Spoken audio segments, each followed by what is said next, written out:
उसको यश ही यश मिलता है। और यहाँ तक कि अगर वो कुछ, मैं ऐसी कोई बात नहीं कहता, गलत कर दे, उससे गलत हो भी जाए, गलत भी कर दे तो भी बुरा नहीं लगता। और अशुभ नाम जिसके उदय में आ जाए वो अपनी तरफ से कितना अच्छा कर ले, मिलेगी बदनामी। बताओ भाई, कई लोग कहते हैं जी महाराज किसी का कितना भला कर लूँ मैं, किसी का अच्छा कर लूँ मैं, पता नहीं अपने हाथों बांटे बदनामी आती है। कौन देता है, कहाँ से आती है? इस कर्म के दिन है। ये कर्म करके आए अशुभ नाम, अपयश मिलेगा। कितना अच्छा कर लो, कुछ कर लो, अपयश के भागीदार बनेंगे। और शुभ अगर कर्म है तो फिर उसका भी कर्म फायदा होगा। सुबह सुबह का समय था और पहले दुकानें जल्दी खुला करती, अब तो समय हो गया दुकानों का 8 बजे, 8:30 बजे, 9 बजे, जो भी कुछ समय है। पहले तो दिन से निकलने से पहले ही अपने लाला लोग दुकान खोल के बैठ जाया करते। सुबह सुबह का समय था। एक दुकान जो भी थी जिस चीज़ की वो खुली, मुनि वहाँ करके बैठ गए, सेवकों ने सफाई कर दी। लाला जी देर से आते थे, लाला जी अपने टाइम पर आए, आकर गद्दी पर बैठे। अब तो काम पूरा हो गया, सेठ जी भी आ गए, दुकान खुल गई, साफ सफाई हो गई, चीज़ें करीने से लग गई, सब कुछ हो गया। बैठे हुए थे, तभी सामने से, जो सड़क थी दुकान जहाँ थी, सामने से पुलिस गुजरी और वो पुलिस एक आदमी को हथकड़ी डाल करके लाई। अब उसके हाथ बंधे हुए थे, बेचारा मुश्किल में चल रहा था, आगे से गुजर गए। सुबह सुबह का समय, जिसको लोग यूं कहते हैं भाई हमेशा अच्छा बोलो, शुभ बोलो, सुबह का समय है, अपने मुंह से कोई शब्द ना बोलो। सेठ जी क्या कहते हैं, मुनीम जी? बोले हाँ सेठ जी। बोले वे सारे आभूषण पहन के देखे पर ये हथकड़ी पहन के नहीं देखी। अब क्या कहेंगे इसको, दिमाग खराब था, वक़्त खराब था, कर्म खराब था, क्या बुद्धि में आए सुबह का समय। यूँ कहते बात सही हो जाती है। अरे कह रहा है भाई सारे आभूषण पहन करके देखे, हथकड़ी पहन के नहीं देखी। मुनीम जी मन कर रहा हथकड़ी भी पहन करके देखें। मुनीम ने कहा लाला का समय खराब आ लिया, जो ऐसे दुर्बुद्धि आई है, ऐसी बात दिमाग में आई है, समय खराब आ गया। मुनीम बोला सेठ जी ये तो काम बड़ा आसान सा ही है, देख लो बाकी। बोले ना भाई जीवन में सब करना चाहिए, सारी चीज तो खा के देखनी चाहिए और सब कुछ पहन के देखना चाहिए, और भाई हथकड़ी भी पहन के देखनी चाहिए। बोला जी ये तो काम बहुत आसान है। बोले कैसे आसान है? बोले आप राजा के जाओगे? बोले हाँ। आप ऐसे करना, अपने कुर्सी पे बैठने के बजाय सीधे राजा के सामने जाना और जा करके आप जूता निकाल के उसके सिर में मारना एक, आगे काम अपने आप हो जाएगा। तरीका तो बता दिया भाइयों, हथकड़ी लगने में तो कोई कसर नहीं रहेगी अब तो।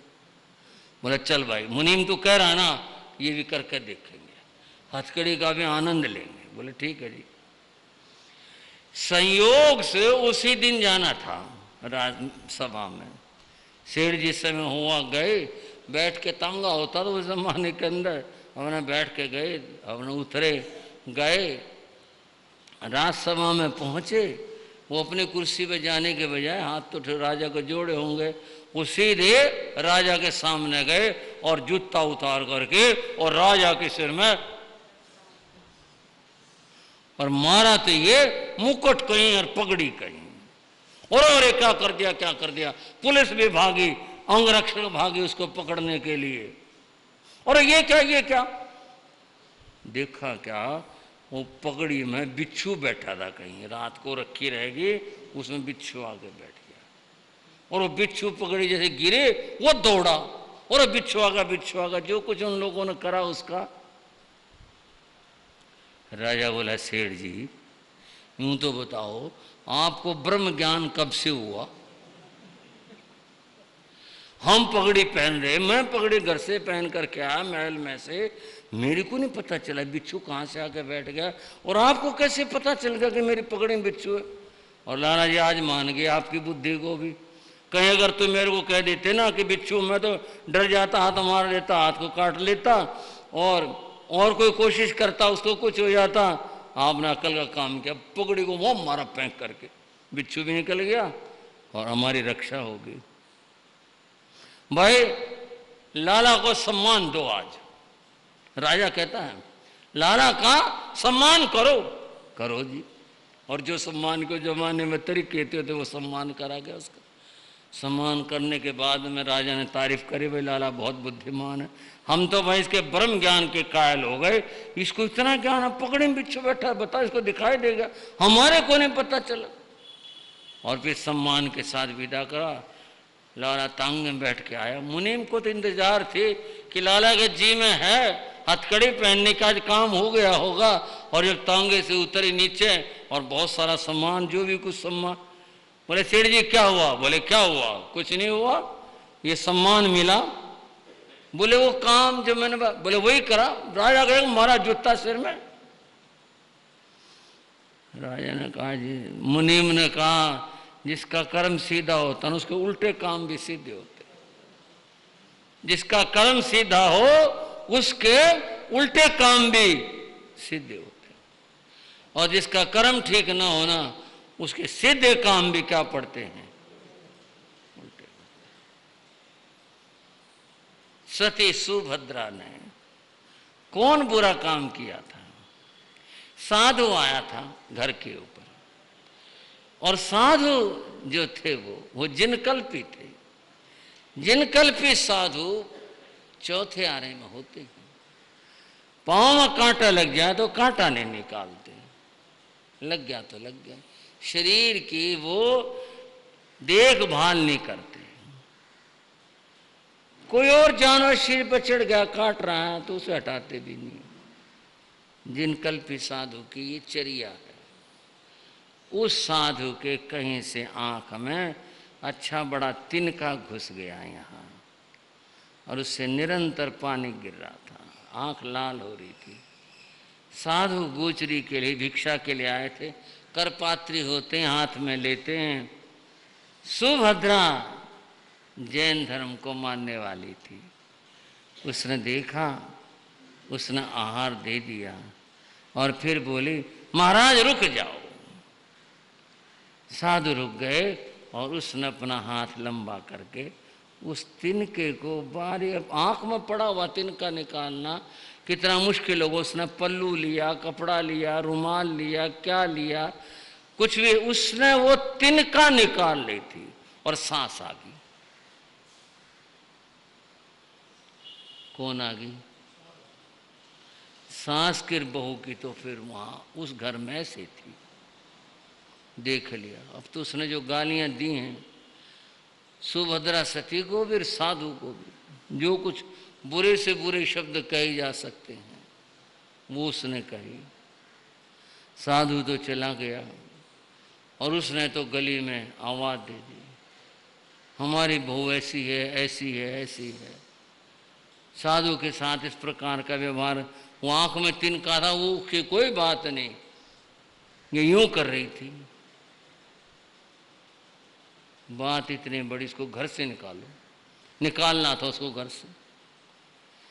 अब बताओ सुभद्रा ने कोई बुरा काम तो नहीं किया था, उसने सेवा का काम ही तो कर रही थी। अगर सांस आ गई देख तो लेती एक बार, ये कर क्या रही है।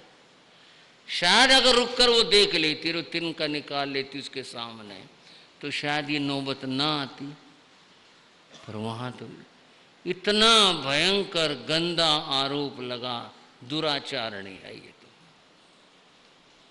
उसने बहुत हाथ जोड़े, बहुत मनाया, कौन सुने उसकी बात को। उसने अपने पति से कहा तुम तो मेरी सुन लो, मैं, वो गुरु हैं और गुरु तो गुरु होते हैं, पिता से भी ऊंचे होते, वो गुरु थे। मैं आँख का तिनका निकाल, दुनिया तो नहीं मानती इस बात को, मैं क्या करूं इसमें? दिखा दे तो अपना जो तेरा चमत्कार, तेरा सतीत्व कुछ है वो दिखा दे। बताओ जी मैं क्या दिखा दूं? कथा आपको आगे मालूम है कि शील देवता ने फिर उनकी सहायता करी थी। नगर के चंपा के दरवाजे बंद हो गए थे और जुड़ गए थे और वो खुले नहीं थे, और घोषणा की जो महासती होगी वह छलनी से कुएं में से पानी निकाल करके अगर इन दरवाजों पर डाले तो दरवाजा खुले, नहीं तो खुलेगा नहीं। दुनिया ने कोशिश की, बहुत स्त्रियों ने कोशिश करी, दरवाजे पर पानी नहीं निकला। छलनी में पानी निकले कैसे? नहीं निकला।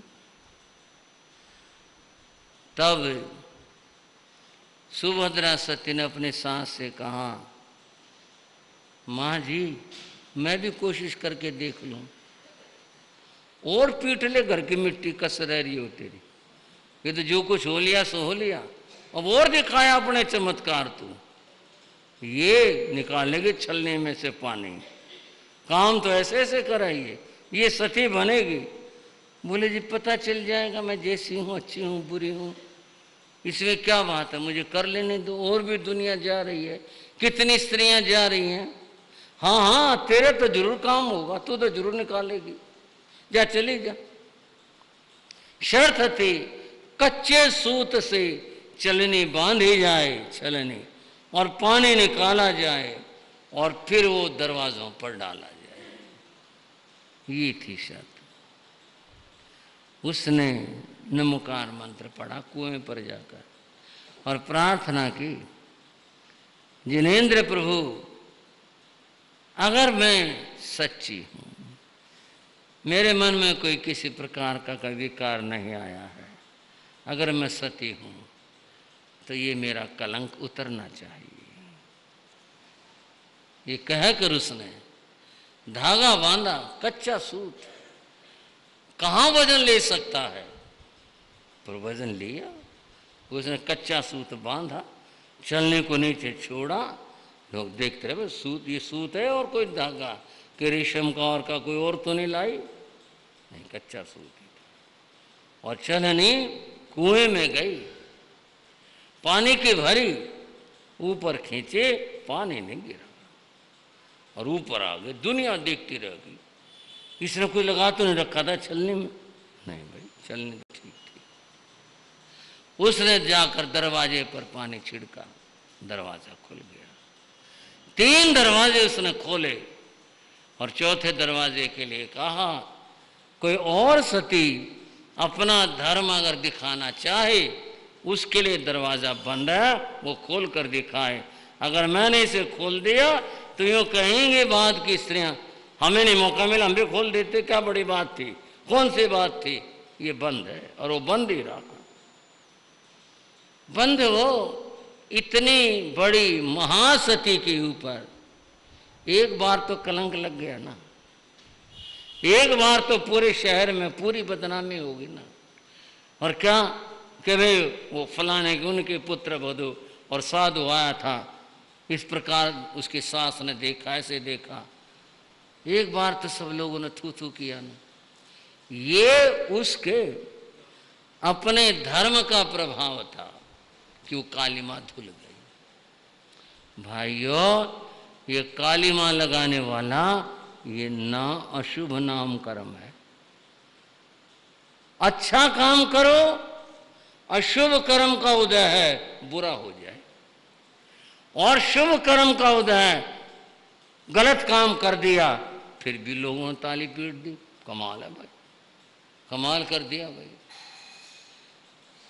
तो फिर आपको ये पुण्य पान जुड़े हुए हैं, इससे सारी चीजें आपस में जुड़ी हुई हैं। अशुभ नाम कर्म से बंधुओं अपयश मिलता है, शुभ नाम कर्म से बंधुओं यश मिलता है। इसके तो सारी दुनिया का खेल अगर किसी ने देखना हो, जैसे लोग कहते हैं ना, मूवी देख ली, सिनेमा देख लिया, ये नाम कर्म को पढ़ लो, दुनिया का सिनेमा दिखाई देगा। ऐसे ऐसे काम होते इस नाम कर्म में, ऐसी ऐसी बातें होती नाम कर्म की। नाम कर्म ऐसे है, इतना विचित्र है ये। समय हो गया, चर्चा को विराम देते हैं। नाम कर्म बड़ा विचित्र है, इसकी पहुंच पकड़ से कोई बाहर नहीं है, सब के सब। भगवान महावीर के ऊपर चोर होने का आरोप लग गया, लगा, महावीर के चरित्र में पढ़ लो आप, चोर होने का आरोप लगा। चोर समझ के पकड़ लिया पुलिस ने और लेगी। तीर्थंकर के ऊपर भी इतनी बड़ी बात हो जाए। फिर एक बात सोचो, आप और हम सब क्या कहें, क्या हमारे भी साथ, किस खेत की मूली कहूं, क्या कहूं, क्या शब्द हम हैं क्या, जब तीर्थंकर के साथ ये नाम कर्म ऐसा काम करवा दे। ये तो बड़ा विचित्र कर्म है। और इसकी क्या क्या बातें हैं, फिर समय के साथ। आज इतना ही समय हुआ। कौन सा समय? स्वाध्याय का, अध्ययन का। अध्ययन करने वाले थे स्थूलभद्र, करवाने वाले थे भद्रबाहु। स्थान था नेपाल की पहाड़ियों का। कुछ देर पहले घटना घट चुकी कि स्थूलभद्र की बहनें आई थी, शेर को देखकर डर गई, दोबारा आई, फिर भाई मिले, दर्शन किए, फिर वो चली गई थी।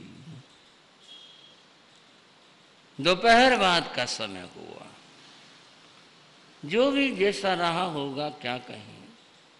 स्थूलभद्र अपने समय के ऊपर, गुरु जिस गुफा में रहते थे भद्रबाहु, उस गुफा में गए।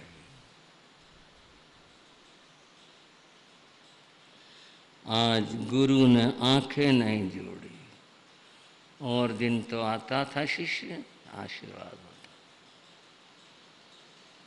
शायद गुरु का ध्यान कहीं और है।